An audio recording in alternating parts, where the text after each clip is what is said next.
Right, so hello everyone and welcome back. It's been a little while now since my last video, and well, to be honest with you, I've had some pretty rotten luck since then. Aside from a few personal issues that I don't really need to get into, my laptop and the main device that I use to make videos sadly decided to kick the bucket. And so that leaves me just about managing to make this video. I'm currently stood in my kitchen recording this audio through a Windows tablet.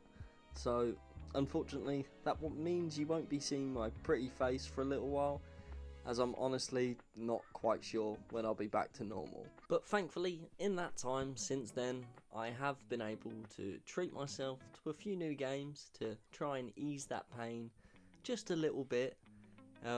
Resident Evil Requiem, what a game. Up there for Game of the Year, definitely. WWE 2K26, just your usual WWE 2K26.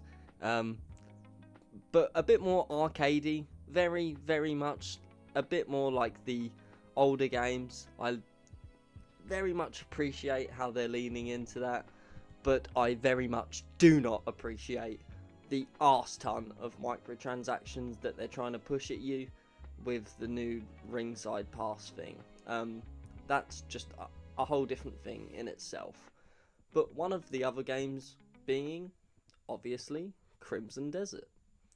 Now, at first, I was highly conspicuous about this game, coming from a studio that I only knew for the MMO Black Desert. My curiosity was piqued by initial trailers and footage showing off just how ambitious this game is trying to be. The possibilities of things to do in its world seem endless, the combat looked unique, and the graphics just looked stunning. But I am no fool. I know that now is no better time than any to be skeptical when it comes to games, especially ones this ambitious, coming from a studio that I only know for multiplayer gaming. So I took a cautious approach when it came to buying it, not taking note of IGN's ridiculously low score, lower than they gave to the mega flop Concord. That just tells you everything you need to know. When IGN give a game a very low score, and it's like almost just a little bit surprising, it's more than likely a pretty good game. Just IGN, just doing IGN things. They need their heads looking at. The reviews for this game were initially very mixed. A lot of people were complaining about the out of the ordinary control scheme, especially when playing on PC, which, yeah, this game does unfortunately have quite the convoluted control system. Some of the moves require you to hold multiple buttons at the exact same time, which often results in a misinput. This issue was definitely more prevalent on PC, as the keyboard mapping was unusual to say the least, like using F3 to heal. But thankfully for me, playing on Xbox and having seen all these issues people are having, it made me take a slower stance when it came to playing. Every interaction, every object I pick up, and every move I make has to be calculated so I don't end up kicking a cat and getting a bounty. Now, for some people, this type of gameplay can be very tedious and boring, which I completely understand, but I kind of enjoy it. It really reminds me of Red Dead Redemption 2, the slow, methodical gameplay where you can just go and do whatever you want at any kind of pace that you want and just play however you like. It really is refreshing just to be able to travel anywhere I want right from the get-go and not have to worry about any limitations. The one thing I was definitely extremely worried about before I bought this game was the boss battles.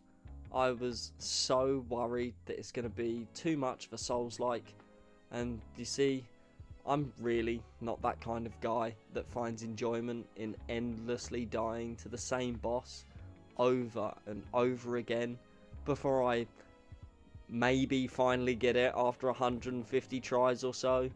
that is just not fun for me. That is torture. But I understand how that can be appealing to people. The challenge of mastering something like that must give off some sort of dopamine rush, but I can thankfully say that I don't think that's the case here. I mean, at the time of recording this, I have only beaten the Horn Splitter boss and the Devil of the Reed Field, so I've probably barely scratched the surface when it comes to that. But the fact that I got past those two with ease keeps me optimistic about future bosses. The last thing I just want to praise a bit is how vast and alive the world feels. I used to think it was wild, the amount of wildlife that was running around in Red Dead Redemption 2, but this just takes it to another level. Every single inch of the world feels packed with animals and people, the variety of different species, the different factions, just everywhere has something new or different for you to find.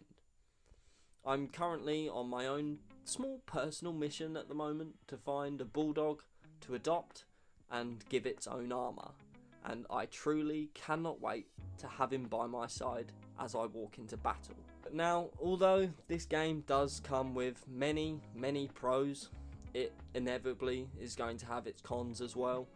First of all, for me, is the camera.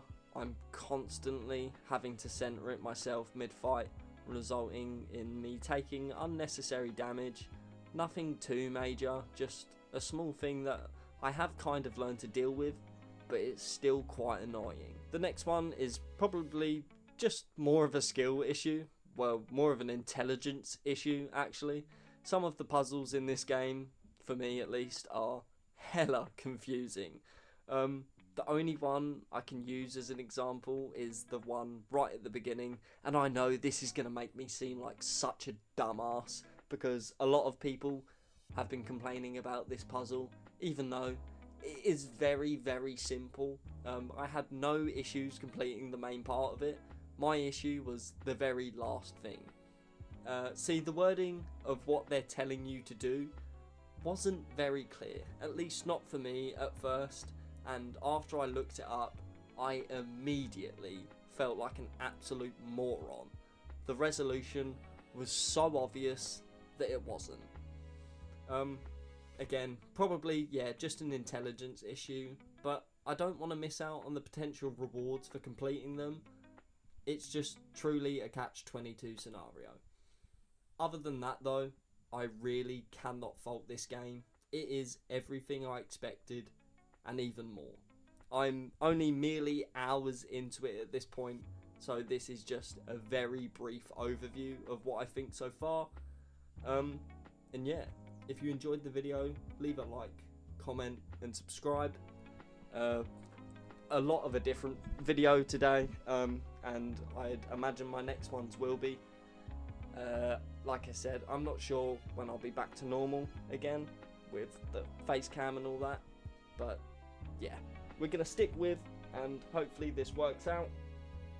And yeah, thank you for joining me. I'll see you all in the next one.